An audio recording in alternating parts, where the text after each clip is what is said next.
Hello and welcome to 10 Questions. I'm Andy Johnson. The discussion today centers around a statement by the Minister of Finance that the government cannot afford to pay what he calls exorbitant salary increases to workers in the state sector. My guest to talk about that, what are the implications of that? Keston Nanku is the director of the Employers Consultative Association of Trinidad and Tobago. Good to have you, my friend. Morning.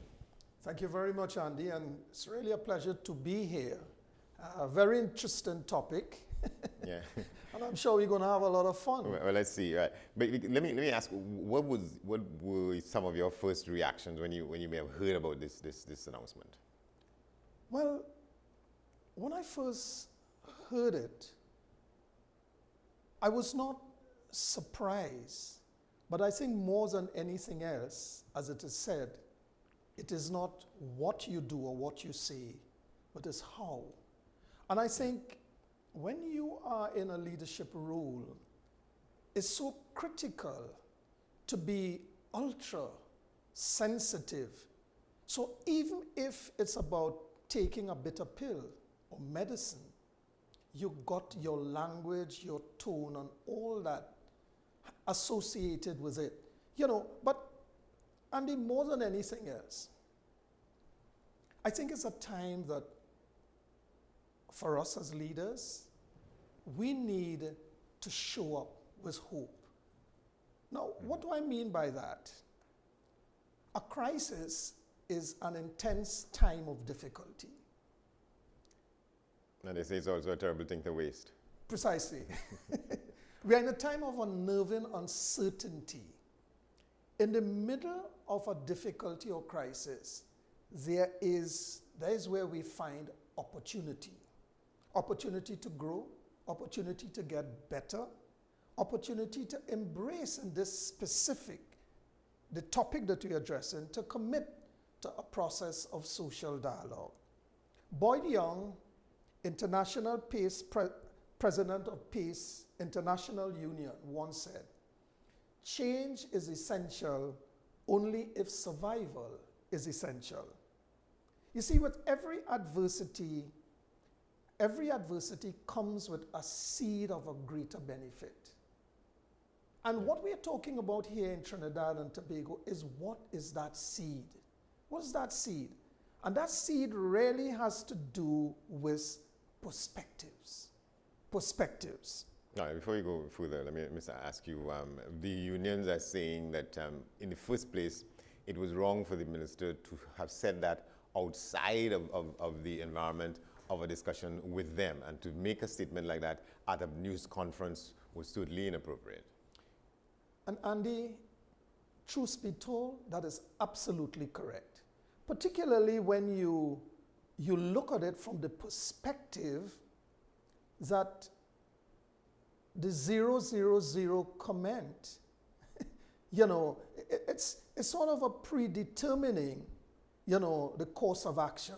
And you see, we got to recognize that this is about tripartism.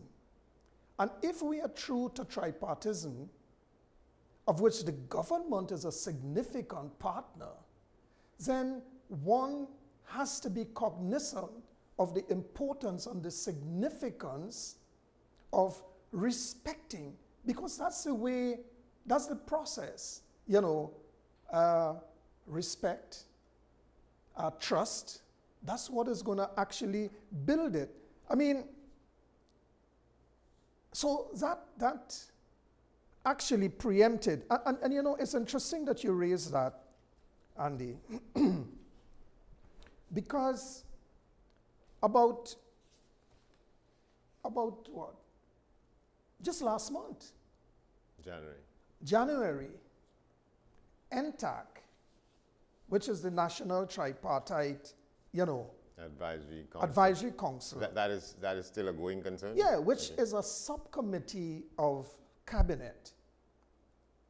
On an initiative of that body, a paper was sent to the cabinet suggesting an approach to bring about a mutually satisfactory resolution to the public sector outstanding negotiations. Now, let me hasten to add, I'm not at liberty to speak to the details of that paper. But I'm just putting that on It's the a pity. table. And what is worse, what is more interesting with that fact is that NTAC comprises representatives of the trade union bodies. So for that act to have taken place, it suggests a bit of disregard, disrespect for the process that we all, or the reason for being of NTAC. And the minister would have been certainly aware of that, of the document and its contents and its implications, what that meant. And one would say that meant the necessity for discussions around this issue. Yeah, and even outside of NTAC submitting such a paper as a body, Andy, you've been around. You have sat on Industrial Relations Advisory Committee, yeah, just as I have. It's just part of the natural principles and practices of industrial relations. So you can't divorce yourself as a minister from the process that the government has signed on to. So one expects, and the trade union movement expects, and reasonably so, that if you're going to have a conversation, as I said, someone reminded me about the 000 statement, and eventually, the Prime Minister had to call upon him to issue something. That should not arise, period. Now, let me hasten to add, the case has been made out. No, and I'm just kind of preempting, the next question. A compelling case has been made out when you look at the numbers, okay? And then more recently, I saw where in a newspaper report, where it is said, it was stated that the World Bank ordered TNT. Now the World Bank cannot order TNT. The World Bank, but that's what was printed. That's what it came The out. World Bank would have suggested for consideration, in my humble opinion, that the government considers cutting public sector salaries and wages by 40%, and correspondingly, that if that is done, that action can result in a reduction of the labor force of about 33%. That, to my mind, you don't need, the case has been made. Just restate that. They were suggesting reducing emoluments in the public service. In addition to before 2022. Yeah, in addition to reduction in numbers.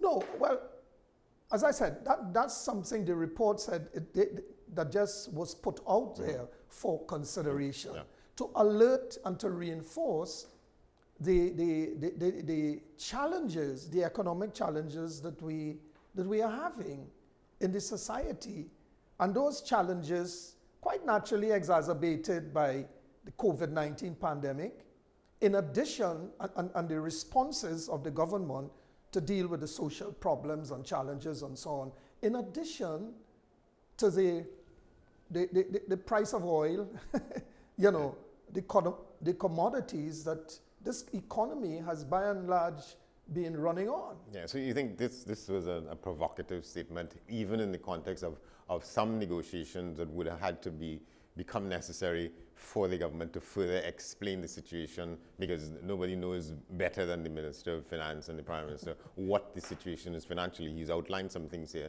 that we could put on the table for the discussion, but to have made that statement in the context in which he made it, was that not a kind of declaration of war? As the head of the PSA suggested. Yeah, well, it's not, I mean, depending on which cap you're wearing, when I was on the union side, when I was a trade unionist, maybe I would have used that language. Right.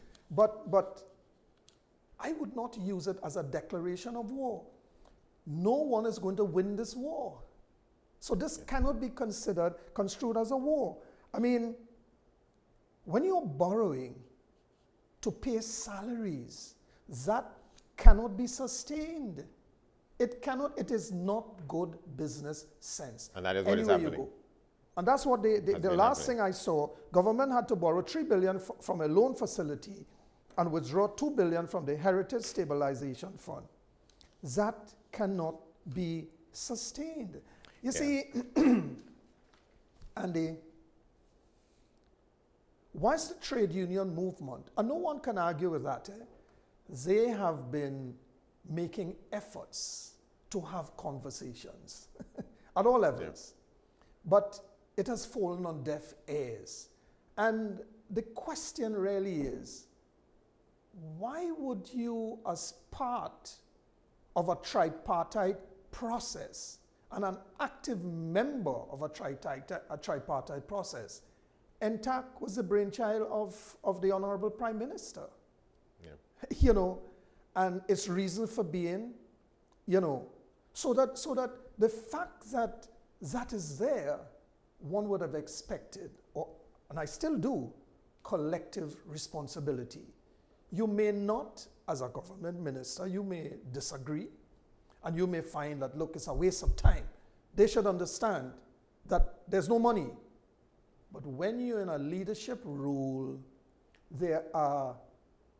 you must demonstrate behaviors that are aligned with leadership. Yeah, and while NTAC is a body that seeks to take in and represent and have present all of the trade union bodies in the country, there's the other facility, I think the one you were hinting at, where I have some better familiarity. That's the Interministerial Committee for Public Sector Wage Negotiations. That's the meeting which the Minister of Finance is chairman, with a number of other ministers having to do with public workers and trade union representatives and employer representatives on that question about meeting public service emoluments and salaries and so on. And in there, that would have been another place to address Of course. And so, Andy, I want to be brutally honest, brutally frank, that the decision to speak publicly before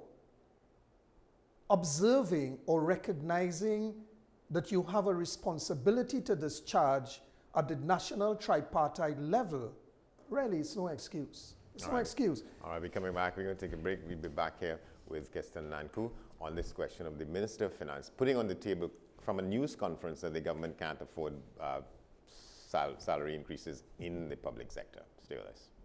Every vehicle needs to be inspected. Every AC should be cooled, and every engine maintained.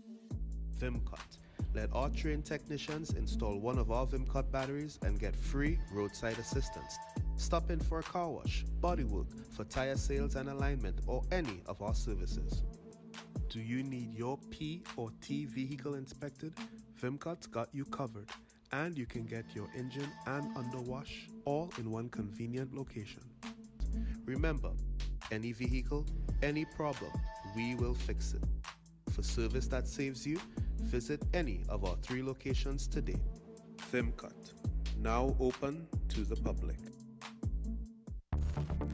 Remember, you are the driving force of this program. We will be able to take your concerns to the various agencies to have them resolved for you. You cannot get through on that NIB line, you know. You're telling you, they have the line, but you're calling and you're holding on and you're holding on. We have spoken to them up to this morning up there at the Eric Williams Medical Sciences Complex about your matter.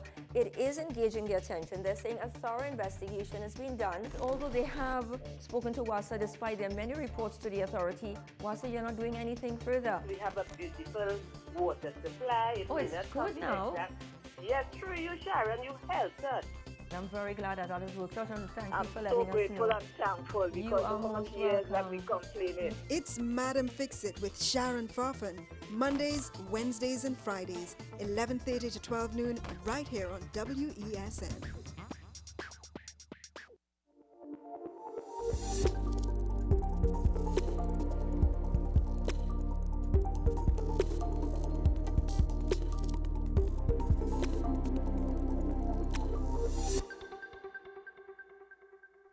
Welcome back to the discussion. This is 10 questions here. The issue at hand, the announcement by the Minister of Finance that the government cannot meet demands for increased wages in the public sector. Let me just read a first paragraph of a story here. In response to that, from the president of the Public Services Association, WESN Duke, he says he has given the finance minister until the first week in March to instruct the chief personnel officer to meet with the union on outstanding wage increases or else face a major uphill battle. That's the kind of shut across. Tenor. Well, Andy, again, I have spoken to some other what I call highly respected and responsible trade unionists. And coming out of that, you see, the environmental conditions created by the pandemic calls for some constructive engagement among social partners. That's what it calls for. Accommodations which can preserve the spaces of decent work and attendant compensation while seeking to ensure business and employment sustainability is critical. If you don't have business, okay, you can't have employees, and vice versa. In order to have business, you have to have employees. Yeah. And so it's a circular flow, not a vicious cycle. So I don't know that Mr. Duke is going to find any kind of real response. This is not, it cannot be a time for that kind of thinking. Yeah, it cannot be. You see, I'm of the view that while demands for outstanding wage increases in the public and state sector are well founded, this will require all social partners to plow through the soil of reality by demonstrating maturity based on social dialogue, pillars of transparency and trust. I like that phrase, or the clause, to plow through the soil of reality. Reality. So any trade unionists coming to the fore and encouraging members, let's go to the street, let's down tools. Because the other thing, Andy, one has to remember, increases in wages and salaries should be, which is something we have not been really focusing on, it should be aligned to productivity. Increases in productivity. Well, that has been on the table in these discussions for decades, right? Well, we will. Yeah. But the thing is that in some cases, some of these unions saying that they haven't had an increase since 2014, so that increases have been outstanding with 7 years. And but let me just use the term here. The ECA has this body inside of it called the Employers Solutions Center. Yeah. What are some of the paths to solutions to this issue? Well, some of the paths to solution would be, we pride ourselves in having that expertise. Yeah? So it's really about creating an environment that is built on a process of collaboration and consultation. The consultation doesn't mean that everyone will agree, but it's how do you get parties to come together in the first place, because we need to arrive, part of that process is about arriving at a shared common understanding. A shared common understanding as to what we want to accomplish, what we need to accomplish, given the unnerving uncertainty caused by this COVID-19 pandemic. And you see, the other thing, Andy, is that at the end of the day, our collective and individual futures are connected to one another. And you think it can be sold in the right context, in the right environment? Because the minister does say some of the realities are, so we had to borrow to finance the COVID restrictions and what that meant with people not going to work, businesses shutting down and so on. You had to provide some comfort for that. You have salaries as they are already. You have old age pensions, which is what I stay calling it, what they call it now, senior citizens grant. You have NIS pensions and the rest of it, or NIS payments, so people put their money in there, and other kinds of payments that are on the books to be made every month. And the government is saying, well, look, this is the situation that we face, so that workers could, and their representatives could understand. And you see, this is why I'm saying that a compelling case has already been made out. The facts are there. This is not a time in our society for the use of intemperate language and anyone attempting by any means to incite. How can you consider leave your home knowing that you're pretty all right? You're pretty all right, and your family, and you're encouraging people who are dependent upon whether it's old age pensioners and so on, to do anything that will negatively impact that. So, you know, I beg to differ, and I'm sure I'm not alone.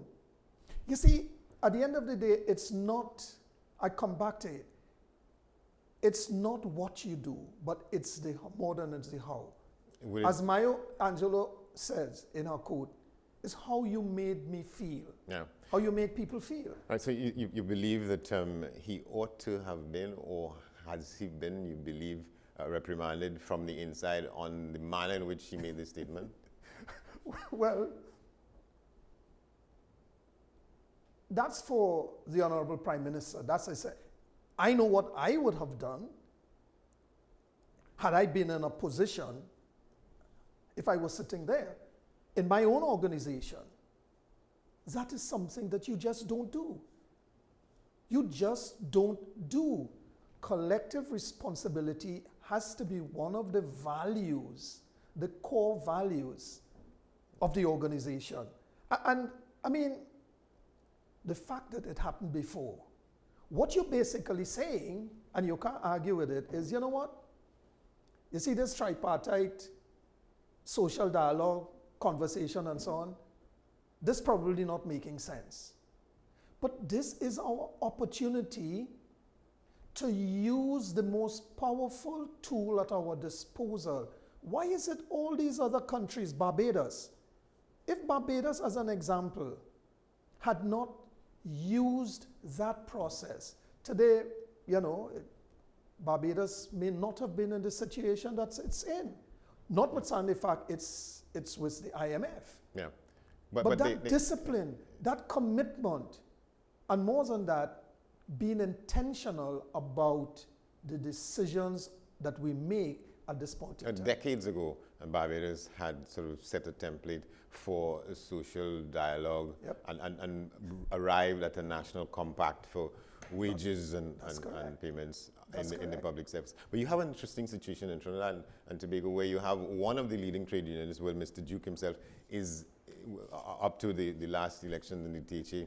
So the leader of the opposition in the THA in Tobago, you have the President General of the National Union of Government and Federated Workers is a senior member of the UNC. You have Mr. Michael Anizet, who is the president of the Siemens Union, who is a member of the COVID-19 roadmap team. So these people are sitting in very interesting positions from which they can draw on if they want to fire back seriously at the government. Andy, this is why I started off by creating and speaking, putting on the table, put some perspectives on a crisis. What a crisis entails, what it means.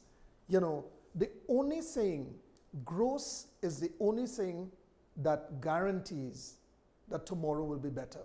All right. I'm afraid we have to leave it there. Thank you very much, Keston Nanku, Director of the Employers Consultative Association.